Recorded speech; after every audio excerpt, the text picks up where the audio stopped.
तो class 10th के प्यारे बच्चों, क्वाड्रेटिक इक्वेशंस को की 4.3 विद इन फ्यू मिनट्स में आपको पूरी अच्छे से एक्सप्लेन कर दूंगा। देखो बच्चों, इसके अंदर कंप्लीटिंग द स्क्वायर मेथड लगाना है। कंप्लीटिंग द स्क्वायर मेथड हम आपको पूरा सिखा चुके हैं, एक पूरी अलग से वीडियो इसके ऊपर डेडिकेटेड आपके साथ शेयर की गई है। देखो बच्चों, नेक्स्ट हमसे कहते हैं इक्वेशन है, और ये क्वेश्चन आपके पास आने के ज़्यादा चांसेस हैं। इन दोनों में से एक क्वेश्चन टीचर आपको देती हैं, ठीक है। ये क्वेश्चन क्या है, इसकी इक्वेशन मैं बना देता हूँ और आप इसे बता भी देता हूँ कैसे सॉल्व करना है, और आप इसको सॉल्व कीजिएगा। तो बच्चों, ये हमारे पास है क्वेश्चन नंबर 3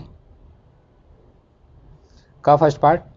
देखो बेटे, आपसे कहते हैं x माइनस 1/x अगर आपके पास 3 हो, तो पहले आप इसे क्वाड्रेटिक इक्वेशन की फॉर्म में कन्वर्ट करो। कन्वर्ट करने का तरीका 1 और x का एलसीएम आएगा x। आपने x को इधर भेजा तो x², 1 को इधर भेजा -1 = 3।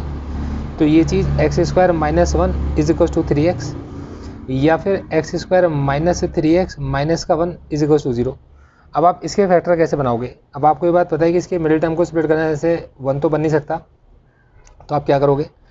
इसका तरीका सिंपल सा है, क्योंकि देखो यहाँ भी 1 है और यहाँ भी 1 है, इनसे आपका 3 नहीं बन सकता। तो आप लिखोगे a जो x² के साथ लिखा होता है, आप लिखोगे b जो x के साथ लिखा होता है, और फिर आप लिखोगे c जो कांस्टेंट होता है। तो आपने a b c की वैल्यू लिखी, यहाँ से आपने d निकाला। d है बेटे b² - 4ac, b² मतलब 9 -4ac मतलब प्लस का 4, आंसर आएगा 13। ये 13 आपका पॉजिटिव है, तो ये 13 है आपका पॉजिटिव, और पॉजिटिव का मतलब होता है रियल, और उसके साथ है अनइक्वल। रियल और अनइक्वल रूट्स आपने यहाँ पर प्लेस कर दिए। एक आपको डी समझ में आ गया। अब आप जब अल्फ़ा और बीटा निकालते हो, तो अल्फ़ा आपके पास होता था माइनस का b प्लस में √d/2a, ये हमने सीखा था। एंड बच्चों, एंड जरूर लिख देना, टीचर काट देती है क्वेश्चन वरना। बीटा को लिखेंगे माइनस का b माइनस का √d और /2a। अगर आपको फैक्टर्स के ऐसे क्वेश्चन आ जाए जो फैक्टर बन ना पा रहे हो, तो आप इन्हें ऐसे कर सकते हो। अब आपने लिखा माइनस का b, माइनस के b का मतलब है प्लस का 3, ये है प्लस का √13, और 2a का मतलब है 2। ये आपके पास है बच्चों अल्फ़ा। अब बच्चों, आपने लिखा बीटा, तो बीटा होगा आपके पास में 3, -3 लिखेंगे तो माइनस माइनस प्लस 3, माइनस में √13 और अपॉन में कितना होगा 2a का मतलब 2। ये आपके पास 2 आंसर्स निकल कर आ गए। तो उम्मीद करता हूँ कॉन्सेप्ट क्लियर हो गया होगा। देखो बेटे, अब आपके पास असली चीज़ें शुरू हो रही हैं, ये हैं वर्ड प्रॉब्लम्स। और बच्चों, इसमें बहुत लोगों के बहुत सारे डाउट्स होते हैं, तो मैं इसको बिल्कुल स्टेप बाय स्टेप लेके चलूँगा, आपको जल्दी समझ में आएगा। देखो, हमसे कहते हैं sum of the reciprocal of Rahman की एज 3 साल पहले एंड 5 years नाउ। तो देखो, हमसे क्या कहते हैं, सम ऑफ रेसिप्रोकल्स। तो इसका मतलब है सम ऑफ रेसिप्रोकल्स का मतलब है जो भी चीज़ है उसका रेसिप्रोकल करना है। अब आपसे कहते हैं 3 साल पहले, तो अगर आपने क्या करा, लेट किया कि लेट एज अभी कितनी है आपके पास में x है, तो 3 years एगो। तो आपसे कहते हैं 3 years एगो, अगर आप 3 साल पहले की बात करोगे तो क्या होगा x - 3। और आपसे कहते हैं इसके बाद में एक और चीज़ लिखी है बच्चों 3 years एगो एंड 5 years फ्रॉम नाउ। तो 5 years फ्रॉम नाउ, तो आपने लिखा 5 years फ्रॉम नाउ। तो 5 years फ्रॉम नाउ का मतलब होगा आपके पास x + 5। बच्चों, एक पार्ट आपका मिस हो गया, अभी कर देता हूँ। क्वेश्चन नंबर 3 का सेकंड पार्ट, ये मैंने फर्स्ट पार्ट सॉल्व किया था, इस क्वेश्चन के बाद में सॉल्व कर देता हूँ, पहले देख लो आप इसे। कहते हैं इनके रेसिप्रोकल्स का जो सम है, मतलब 1/x - 3 का और 1/x + 5 का जो सम है, आपसे कहते हैं कि ये सम 1/3 है। अब देखो बेटे, जैसा ये क्वेश्चन है क्वेश्चन नंबर 4, अब अगर आप क्वेश्चन नंबर 3 को देखोगे तो यहाँ पर आप देखना, क्वेश्चन नंबर 3 में आपको ऐसी रेसिप्रोकल्स में कुछ दे रखी है इक्वेशन, और सॉल्व करके आपको आंसर निकालना है। तो जैसा आपके पास में ये पार्ट है, अगर इन इक्वेशन को सॉल्व करते तो आपकी इक्वेशन यहाँ पे आपको खुद सॉल्व कर सकते हो। तो मैंने आपको इसकी इक्वेशन बनाकर दिखा दी, और ये क्वेश्चन मैं आपको सॉल्व करके दिखाता हूँ, ठीक है। अब इस क्वेश्चन को आप करोगे सॉल्व फर्दर, और मैं आपको मतलब एक डिफिकल्ट क्वेश्चन, क्योंकि ये वो क्वेश्चन डायरेक्ट टीचर पूछ लेती है, तो मैं आपको सॉल्व करके दिखाता हूँ। क्वेश्चन नंबर 3 का सेकंड पार्ट, जिस तरीके से क्वेश्चन नंबर 3 के सेकंड पार्ट को मैं सॉल्व करूँगा, बिल्कुल आपको एग्जैक्ट इसी तरीके से बच्चों, ये कैसे हो गया, सॉरी, जिस तरीके से मैं क्वेश्चन नंबर 3 का आपका सेकंड पार्ट सॉल्व करूँगा, बिल्कुल सेम इसी तरीके से आप लोगों ने सॉल्व करनी है ये इक्वेशंस, ठीक है। अब जरा क्वेश्चन को देखिएगा, क्वेश्चन नंबर 3 का सेकंड पार्ट है 1/x + 4 और माइनस में 1/x - 7, और इसका जो आंसर है 11/30। मतलब ये दोनों इक्वेशन बिल्कुल एक जैसी इक्वेशन है, सॉल्व करने का तरीका भी एक जैसा होगा। ये थोड़ी सी आसान है और ये थोड़ा सा मुश्किल है, मैं आपको सिखाता हूँ। देखो हमसे कहते हैं 1/x+4 और माइनस में 1/x-7 और इसका जो आंसर है वो 11/30 है। अब इसको सॉल्व करने का तरीका, आप इसका पहले एलसीएम लोगे इन दोनों का, तो वो आएगा x+4 और मल्टीप्लाई में कितना होगा x-7। ये x-7 1 के मल्टीप्लाई में चला जाएगा x-7 और ये x+4 यहाँ 1 के मल्टीप्लाई में चला जाएगा और ये होगा x+4 और ये चीज़ आपके पास 11/30 बन गई। यहाँ तक का कॉन्सेप्ट आपको क्लियर हो गया होगा। अब अगर आप ब्रैकेट खोलोगे तो x-7 माइनस x और माइनस का 4, जब आप ब्रैकेट खोलोगे तो ये आपकी x-7 माइनस से ब्रैकेट को खोलने का मतलब है माइनस का x और माइनस का 4 अपॉन में x+4 और x-7 की अगर आप ब्रैकेट खोलोगे तो ये होगा x² - 7x। फिर करोगे तो होगा आपके पास x² - 7x, फिर 4 से करेंगे तो 4x - 28 और इज इक्वल्स टू 11/30। तो बेटे x से x कट गया, -4 और -7 ये बन गया -11 अपॉन में ये आपके पास है x² - 7x - +4x is -3x - 28 is equals to 11/30। देखो ऊपर वाले नंबर से हमेशा कैंसिल आउट हो सकता है, इसे याद रखेंगे। 11 बन जाए 11 और 11 बन जाए 11, 11 से दोनों कैंसिल आउट हो गए। अब 30 इधर मल्टीप्लाई होगा तो माइनस का 30 और ये चीज़ 1 के मल्टीप्लाई में जाती है x² - 3x - 28। ठीक है बच्चों, तो यहाँ पर बचा 0 इज इक्वल्स टू -30, उधर चला जाएगा तो ये बनेगा x² - 3x - 28 प्लस का 30। तो ये 0 इज इक्वल्स टू ये होगा आपका x² - 3x और ये क्या बन गया आपका प्लस का 2। अब बच्चों आप चाहो तो इसके अंदर वही फॉर्मूला आपके पास a b c भी लगा सकते हो आप, लेकिन मेरे को इसका करने का बड़ा आसान सा मेथड मेरे दिमाग में साफ आ रहा है कि 1 और 2 से split in the middle term करके 3 बना सकते हैं। तो मैं लगा रहा हूँ 1x - 2x और प्लस का 2। आपको जो मेथड ठीक लगता हो आप इसमें वो लगा के चलो। आपने इन दोनों में से x कॉमन लिया, it will be x - 1, -2 common लिया, it will be x - 1। 0 is equals to x - 1 की ब्रैकेट कॉमन लो, ये बचा आपके पास x - 2। अब आपके पास दो ब्रैकेट्स हैं, आपने लिखा x - 1 is equals to 0 and x - 2 is equals to 0। तो x की फर्स्ट आंसर 1 और सेकेंड आंसर आपका 2 निकल कर आ जाता है और ये बहुत ही आसान सा क्वेश्चन आपको लगा होगा। तो बिल्कुल सेम तरीके से आप सॉल्व कर लेंगे क्वेश्चन नंबर 4 को। अब बेटे अब हम आपके पास लेके चलेंगे क्वेश्चन नंबर 5। देखो ये बड़ा आसान सा तरीका है, मैं आपको बताता हूँ। देखो हमसे कहते हैं शेफाली के मार्क्स मैथ्स में और इंग्लिश में 30 हैं। तो क्वेश्चन नंबर 5 देखिएगा, हमसे कहते हैं मैथ्स के और इंग्लिश के मार्क्स को प्लस कर दो, तो आंसर कितना आ रहा है 30 आ रहा है। तो मतलब वो इसका कहते हैं मैथ्स के इंग्लिश के मार्क्स का सम 30 है। अब देखो हमसे कहते हैं had she got 2 marks more in mathematics, कहते हैं अगर इसको 2 मार्क्स ज़्यादा मिल जाए मैथमेटिक्स में मतलब m+2, 3 marks less in English the product will be 210। कहते हैं 3 मार्क्स लेस इन इंग्लिश, तो 3 मार्क्स लेस इन इंग्लिश और जो प्रोडक्ट है अब 210 है। कहते हैं कि मैथ में 2 नंबर और मिल जाएं, इंग्लिश में 3 नंबर कम मिल जाएं, दोनों का जो प्रोडक्ट है मतलब मल्टीप्लाई करके आंसर कहते हैं 210 है। अब हमारे पास ये 2 इक्वेशन है, सॉल्व करने का तरीका मैं आपको समझाता हूँ। आपने क्या करा, इसमें लेट कर लिया कि ये जो इंग्लिश के मार्क्स हैं वो x हैं, आप मैथ के भी लेट कर सकते थे, तो आपने लेट किया इंग्लिश के मार्क्स x हैं, तो मैथ प्लस इंग्लिश के मार्क्स मतलब x इज इक्वल टू 30। तो यहाँ से अगर आप मैथ के मार्क्स निकालोगे तो मैथ के मार्क्स कितने निकलेंगे, इंग्लिश के मार्क्स अगर x हैं तो x उधर चला जाएगा 30 - x, ये आपने इसके अंदर पुट करना है। तो आपने क्या करा, as given maths plus English is equal to 30, आपने इसमें पुट कर दिया कि इंग्लिश के मार्क्स को x तो मैथ्स के मार्क्स को 30 - x आपने ये चीज़ें पुट कर दी। किस में पुट कर दी, इन इस इक्वेशन में, मैथ में +2 इंग्लिश में -3 इज इक्वल टू 210।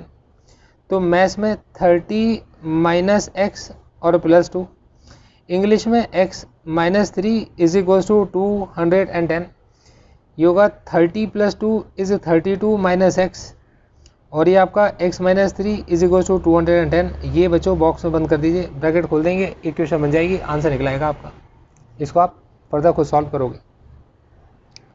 देखो बेटे क्वेश्चन नंबर 6 पर आ जाओ। क्वेश्चन नंबर 5 के बाद, diagonal of a rectangular field 60 metre more than the shorter side. तो हमसे कहते हैं diagonal 60 metre more than the shorter side, shorter side होती है हमेशा ब्रेड्थ, तो डायगोनल जो है ब्रेड्थ से 60 मीटर्स मोर है, तो ब्रेथ में 60 प्लस कर दो आप, डायगोनल निकल कर आ गई, क्या दिक्कत है। कहते हैं if the longer side is 30 metre more than the shorter side, longer side इस ब्रेथ से 30 मीटर क्या है मोर है, प्लस 30 कर दो आप।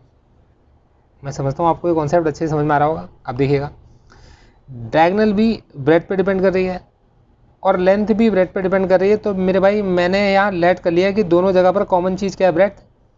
तो मैंने कहा यार मान लो कि जो ब्रेथ है आपके पास में वो एक्स है, चलिए साहब, तो जो डायगोनल होगी वो होगी एक्स प्लस 30, एक्स प्लस 60, जो आपकी लेंथ है वो हो गया आपके पास एक्स प्लस 30, आपने बॉक्स में बंद कर लिया। अब देखो, अब आपसे कहते हैं find the sides of the field. तो देखो अगर आपने कभी भी एक रेक्टेंगल की बात की होगी तो उसके अंदर ये होती है डायगोनल, ये होती है लेंथ और ये होती है ब्रेथ। ब्रेथ आपकी एक्स है, लेंथ आपकी एक्स प्लस में 30 है और डायगोनल आपका एक्स प्लस 60 है। तो बच्चों आप खुद बताओ क्या इसके अंदर पाइथागोरस नहीं लग सकती। उम्मीद करता हूँ आपका सबका जवाब होगा कि इसके अंदर हम पाइथागोरस लगा सकते हैं, क्योंकि यहाँ पर हमारे पास ये एंगल 90 है और यहाँ पर हम लोग पाइथागोरस को ईजिली अप्लाई कर सकते हैं। तो डायगोनल का स्क्वायर होगा लेंथ का स्क्वायर प्लस ब्रेथ का स्क्वायर। तो डायगोनल आपके पास है x प्लस 60 का होल स्क्वायर, मैं आपको इसकी इक्वेशन बनाकर दिखा दूंगा, x प्लस 30 का होल स्क्वायर और ब्रेथ का स्क्वायर इज x का स्क्वायर। अगर आप x प्लस 60 के होल स्क्वायर को ओपन करते हो तो a प्लस बी का whole square is a square plus B square plus 2ab, a square plus b square plus 2ab और प्लस में x का स्क्वायर। अब आपने क्या करनी है, केवल साइड चेंज करनी है, 0 इज इक्वल टू, अब सबकी साइड चेंज कर दीजिए, उधर भेज दीजिए, उधर ज़्यादा टर्म्स है। तो आपके पास है x square plus x square, ये बन गया 2x स्क्वायर और प्लस में 60x और प्लस का 900, उधर भेजेंगे तो होगा माइनस का एक्स स्क्वायर माइनस का 3600 और माइनस का 120x, ठीक है। तो 0 इज इक्वल टू ये 2x स्क्वायर और एक्स स्क्वायर, ये होगा आपका एक्स स्क्वायर, 60x और 120x ये माइनस का 60x और 900 और 3600 होगा आपके पास 2700। अब अगर आप इसके फैक्टर भी पूछोगे मुझसे तो देखिए 90x और प्लस 30x इसके फैक्टर बनेंगे। अब आप इसका स्प्लिट करके मिडिल टर्म आराम से फाइंड आउट कर सकते हो x। देखो बेटे क्वेश्चन नंबर 6 के बाद हमसे पूछा गया क्वेश्चन नंबर 7, बहुत इंपॉर्टेंट है। Difference of the squares of two number is 180, मतलब दो नंबर्स के स्क्वायर के बीच का डिफरेंस कितना था 180, आपने लिख दिया। बहुत सिंपल सी बात है, दो नंबर्स के स्क्वायर के बीच का डिफरेंस इज 180, आपने लिख दिया। देखो अब आपसे कहते हैं square of the smaller number is 8 times the larger number, square of the smallest number is 8 times, square नहीं बोला है, 8 टाइम्स द लार्जर नंबर। देखो square of the smaller 8 times the larger, तो बच्चे इसमें क्या करते हैं गलती, वाई स्क्वायर को 8x² लिख देते हैं, जो कि गलत है। आपसे क्या कहते हैं square of the smallest number is का मतलब is equal to 8 times smallest number, smallest number क्या है x है आपका। अब आपने पुट कर दिया तो ये होगा आपका x square minus 8x is equal to कितना होगा आपका 180। अभी होगा आपके पास x square minus 8x minus का 180 इज इक्वल टू 0। अब बच्चों अब आप अगर इसके मिडिल टर्म को स्प्लिट करोगे तो आप बड़े इजीली x को फाइंड आउट कर सकते हो और फैक्टर भी बड़े आसान है। 10 आप बताओ इसके फैक्टर 180 है आपका, तो 180 से आपने 8 बनाना है, तो ये है 180 और 180 से आपने 8 बनाना है, तो 18 और 10 इसके फैक्टर्स बन जाएंगे, जो कि बड़े आराम से आपको 8 दे देंगे। अब 7th के बाद मैं आपको 8 पर आता हूँ। देखो ये क्वेश्चन बहुत इंपॉर्टेंट होते हैं और ये क्वेश्चन कई तरीके से पूछे जाते हैं। जैसा क्वेश्चन नंबर 8 है वैसा क्वेश्चन नंबर 10 है, तो 8 और 10 मैं आपको एक साथ करके दिखाऊंगा और 9th और 11th अलग है, तो मैं आपको पहले 8th और 10th एक साथ करके दिखाऊंगा। सबसे लास्ट में हम लोग 9th वाला करेंगे। 9th वाला ट्रिकी मोस्ट ट्रिकी क्वेश्चन है, ठीक है। तो मैं समझाता हूँ। हमारे पास एक ट्रेन है, वो ट्रेवल करती है 360 किलोमीटर यूनिफॉर्म स्पीड से। तो देखो हमारे पास स्पीड को आपने लेट करना है x किलोमीटर पर आवर और टाइम को लेट करना है आपने y आवर्स, सबसे पहला काम। अब अगर आप स्पीड को टाइम से मल्टीप्लाई कर दोगे तो वो जो डिस्टेंस क्वेश्चन में गिवन आपको मिल जाएगा। स्पीड इनटू टाइम डिस्टेंस होता है, क्यों मैं लिख के दिखाता हूँ आपको। आपको पता है speed is distance upon time, तो speed into time is distance, ठीक है जी। ये आपने क्वेश्चन नंबर 1 सबसे पहले लिख दी। क्वेश्चन को ध्यान से समझना, अगर आप अपनी स्पीड बढ़ाओगे तो आपका टाइम कम हो जाएगा। भाई आप अगर ज़्यादा तेज़ी से चलोगे तो आपको कम समय में 360 किलोमीटर का डिस्टेंस आप ट्रैवल कर लोगे। और अगर आपकी स्पीड कम होगी तो ये टाइम आपका अपने आप इंक्रीज़ हो जाएगा। अगर आप क्वेश्चन नंबर 8 में देखोगे तो देखो आपसे कहते हैं अगर स्पीड 5 किलोमीटर पर आवर मोर हो तो ये जो स्पीड है ये स्पीड क्या हो जाए, x की जगह x+5 हो जाए। तो टाइम आपका, अब स्पीड बढ़ गई ना तो टाइम कम लगेगा। अब टाइम कितना लगेगा आपके इसमें, तो it will take 1 hour less. तो y की जगह कितना होगा, y - 1 hour less is equal to कितना होगा, 360 हो जाएगा। देखो कितना आसान तरीका है, स्पीड बढ़ी टाइम कम हो गया, 360 आ गया। अब अगर आप ब्रैकेट को खोलेंगे, ध्यान दीजिएगा, बहुत आसान तरीका सिखा रहा हूँ आपको मैं। xy - x plus 5y - 5, 5y - 5 is equal to 360। तरीका देखना कितना आसान है। ये 360 है xy की वैल्यू, xy की जगह पर आप 360 पुट कर सकते हैं। आपने क्या लिखा, 360 लिख दिया। माइनस का x प्लस का 5y - 5 इज इक्वल टू 360। अब मेरे प्यारे बच्चों 360 उधर जाएगा तो 360 से कैंसिल आउट हो जाएगा। ये 5y - 5 is equal to 360 minus 360 और प्लस में x, 360 आपका बच्चों कैंसिल आउट हो गया। अब आपके पास बचता है 5y - 5 is equal to x। तो आपके पास x की वैल्यू 5y - 5 और मेरे बच्चों xy का आंसर कितना है, 360 है। तो आपने x की जगह लिखा 5y - 5 और ये y इज इक्वल टू कितना, 360। तो जब आप मल्टीप्लाई करोगे it will be 5y² minus 5y is equal to 360। 5 से कर दो divide, y² minus y is equal to 5 7 35, 5 2 10। तो this is y² minus y minus 72 is equal to 0। अब आप इसके फैक्टर बड़े आराम से बना सकते हो, जो कि 9y माइनस प्लस 8y बनेंगे, है ना। तो -9y प्लस 8y के फैक्टर्स बनेंगे, अपने आप सॉल्व करके आंसर आप निकाल दोगे। तो क्वेश्चन नंबर 8 भी हमने कर लिया बच्चों, और उम्मीद करके चलता हूँ ईजिली समझ में आ गया होगा, है ना। चलो जी, अब बच्चों क्वेश्चन नंबर 8 के बाद क्वेश्चन नंबर 10, क्योंकि दोनों एक जैसे क्वेश्चन है तो क्वेश्चन नंबर 10 इसके साथ हम लोग लेकर चलेंगे, और बहुत आसान सा तरीका है। देखो आपके पास एक एक्सप्रेस ट्रेन 1 आवर लेस लेती है पैसेंजर ट्रेन से, और डिस्टेंस है 132 किलोमीटर का। तो इस क्वेश्चन को अगर आप पढ़ोगे तो इस क्वेश्चन में दो चीज़ें हैं, एक है एक्सप्रेस ट्रेन और एक है पैसेंजर ट्रेन, ठीक है जी। तो आपके पास बड़ा सिंपल सा लॉजिक है, मैं आपको जो चीज़ जानता हूँ वो ये कि मैंने कहा आपके पास में लेट, ये जो मेरे पास एक्सप्रेस ट्रेन है, मैं पहले एक्सप्रेस ट्रेन की स्पीड जो होगी उसको एक्स लेट कर लेता हूँ, और उसको जो टाइम लगेगा मैं y आवर्स का लेट कर लेता हूँ, और स्पीड को x kilometre per hour. Concept समझ के चलना, ये जो x को अगर आप y से मल्टीप्लाई करोगे तो वो जो क्वेश्चन में डिस्टेंस गिवन है आपको 132 किलोमीटर का, वो आपको मिल गया। अब आपको कुछ नहीं करना, आप दिमाग लड़ाओ। जो पैसेंजर ट्रेन होगी, पैसेंजर ट्रेन की स्पीड कम होगी तो उसको टाइम ज़्यादा लगेगा, ये तो बात है ना। तो आप देखो पैसेंजर ट्रेन के बारे में क्या कहते हैं, देखो स्पीड के बारे में बताया गया है कि एक्सप्रेस ट्रेन की स्पीड 11 किलोमीटर पर आवर मोर है, और टाइम जो लगता है आपके पास में एक्सप्रेस ट्रेन को 1 घंटा कम लगता है। तो इसका सीधा सा मतलब ये है कि आपने एक्सप्रेस ट्रेन को x लिया, तो पैसेंजर ट्रेन की स्पीड जो होगी वो x - 11 होगी। ये पैसेंजर ट्रेन है, क्योंकि दोनों में फ़र्क है, आपके पास ये x - 11 होगी, और पैसेंजर ट्रेन को टाइम थोड़ा सा ज़्यादा लगेगा, तो 1 आवर क्या लगता है, मोर लगेगा पैसेंजर ट्रेन को, क्योंकि एक्सप्रेस ट्रेन को 1 घंटा कम लगता है, तो पैसेंजर ट्रेन को 1 घंटा ज़्यादा लगेगा। Is equals to 132। ब्रैकेट को खोल दीजिए, आपने लिखा xy plus x minus 11y minus 11 is equals to 132। ये क्वेश्चन मैंने आपको इसलिए ऐसे करके दिखाया, टीचर इस क्वेश्चन को बड़ा घुमा फिरा कर देते हैं, पर अगर आपको ये चीज़ ऐसे याद रहे कि भाई स्पीड इंटू टाइम डिस्टेंस से फिक्स हो गया, अब एक की स्पीड ज़्यादा होगी तो दूसरे को टाइम कम लगेगा, और जिसकी स्पीड कम होगी उसको टाइम ज़्यादा लगेगा। तो जिसकी स्पीड कम कर दी उसका टाइम आपने अपने आप बढ़ा दिया। क्वेश्चन की लैंग्वेज में आपने फंसना ही नहीं है, आपने xy की जगह पुट कर दिया बेटे 132, प्लस में x minus 11y minus 11 is equal to 132। अब बच्चों आपने साइड चेंज करी, पॉजिटिव x को अपने पास रखा, बाकी सारे नेगेटिव वाले उधर भेज दिए। 132 माइनस 132 प्लस का 11y और प्लस का 11, तो x is equals to 11y और प्लस में कितना है 11, बॉक्स में आपने बंद कर दिया। अब बच्चों आप ये बात जानते हो कि xy इज इक्वल्स टू कितना है 132, x है आपके पास 11y प्लस 11, उसके साथ में y इज इक्वल्स टू 132। तो ब्रैकेट खोलेंगे तो 11y² plus 11y is equals to 132, पूरे को 11 से कर दीजिए डिवाइड, तो ये बन गया y² plus y is equals to 11 1 जा 11, 11 2 जा 22। तो ये बना y² प्लस y माइनस का 12 इज इक्वल्स टू 0। फैक्टर्स बनेंगे 4 और 3, दिमाग लगाओ अपने आप, आगे का आंसर सॉल्व करके दिखाओ। प्लस 4y माइनस 3y इसके फैक्टर बनने चाहिए। अब बेटे 10th के बाद मैं आपको 11th क्वेश्चन भी समझा देता हूँ और फिर उसके बाद हम आते हैं इसके सबसे ज़्यादा ट्रिकी क्वेश्चन 9th क्वेश्चन पर।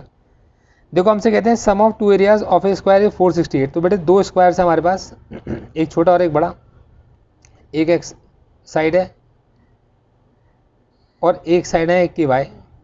तो देखो हमसे कहते हैं इन स्क्वायर्स का कि सम एरियाज का सम 468 है, मतलब इसका एरिया एक्स स्क्वायर इसका एरिया वाई स्क्वायर और इनका जो सम है वो कितना है 468 है। ये क्वेश्चन नंबर आपकी 1 है। उनके पेरीमीटर्स का डिफरेंस कितना है 24 है। तो ऑब्वियस बात है ये बड़ा वाला है, तो आपने कहा बड़े वाले का पेरीमीटर होगा 4y, छोटे वाले का पेरीमीटर होगा 4x और इनका जो डिफरेंस है वो 24 है। पूरी इक्वेशन को 4 से डिवाइड कर दोगे तो y minus x is equal to 6।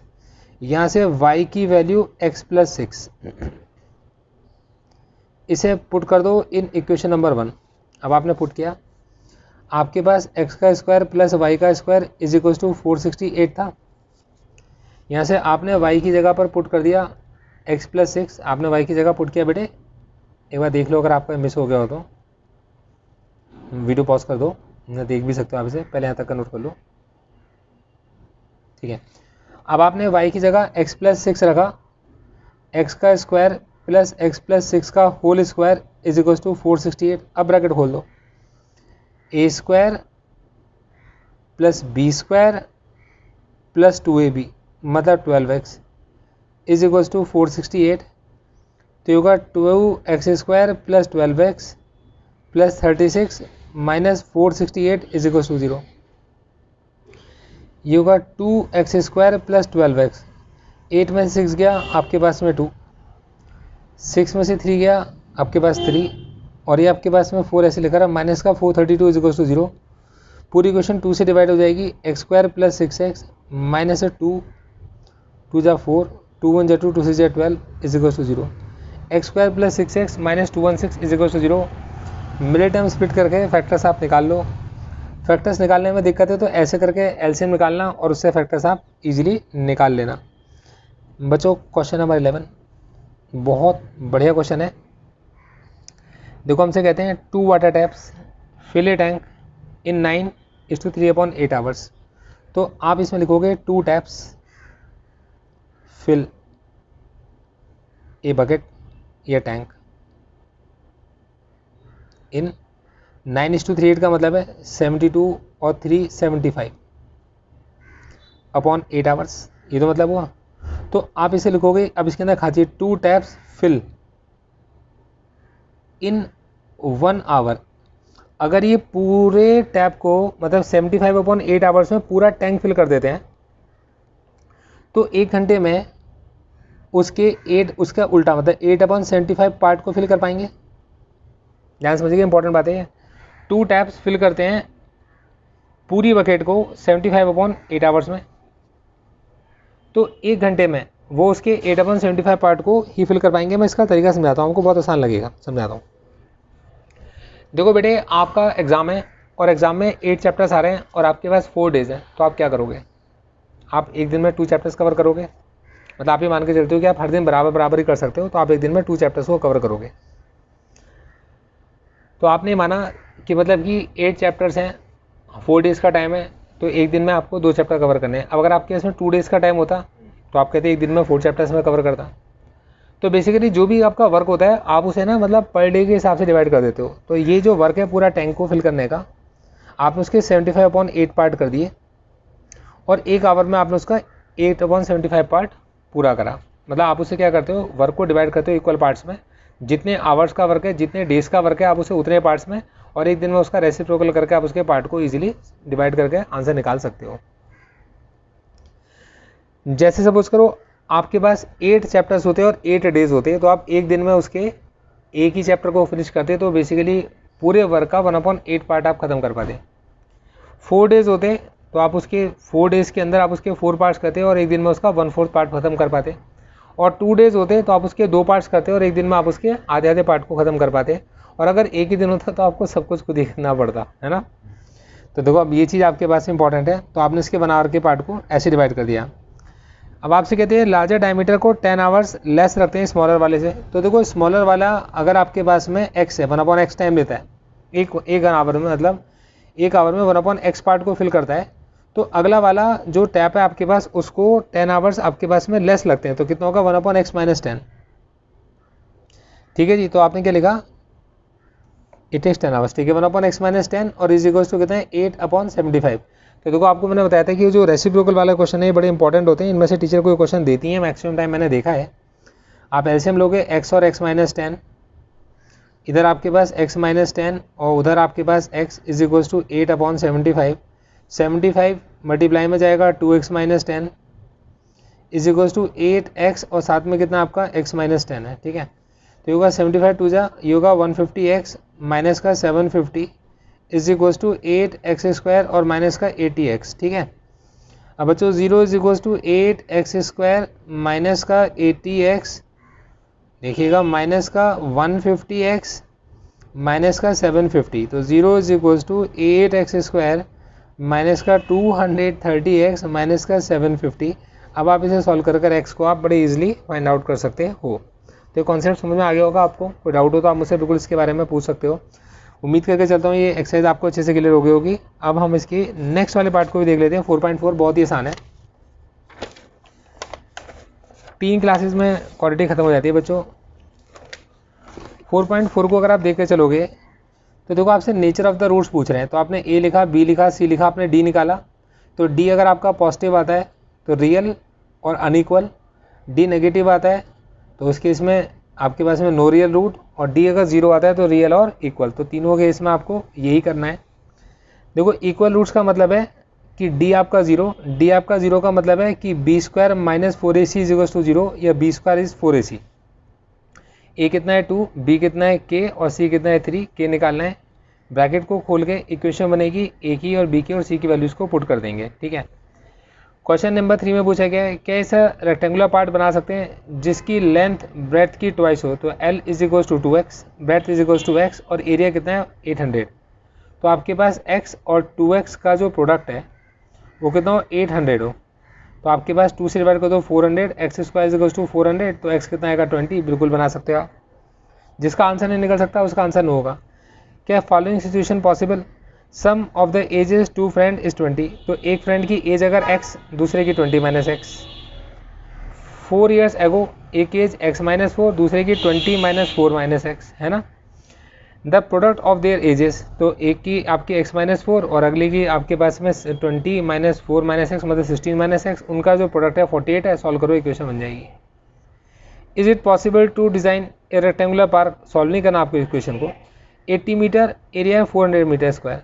तो रेक्टेंगुलर पार्क बनाना है आपने, इसका पेरीमीटर 80 हो, मतलब आपके पास में 2 लेंथ और 2 ब्रेथ इज इक्वल्स टू 80, मतलब आपका x plus y is equals to कितना हो 40 हो,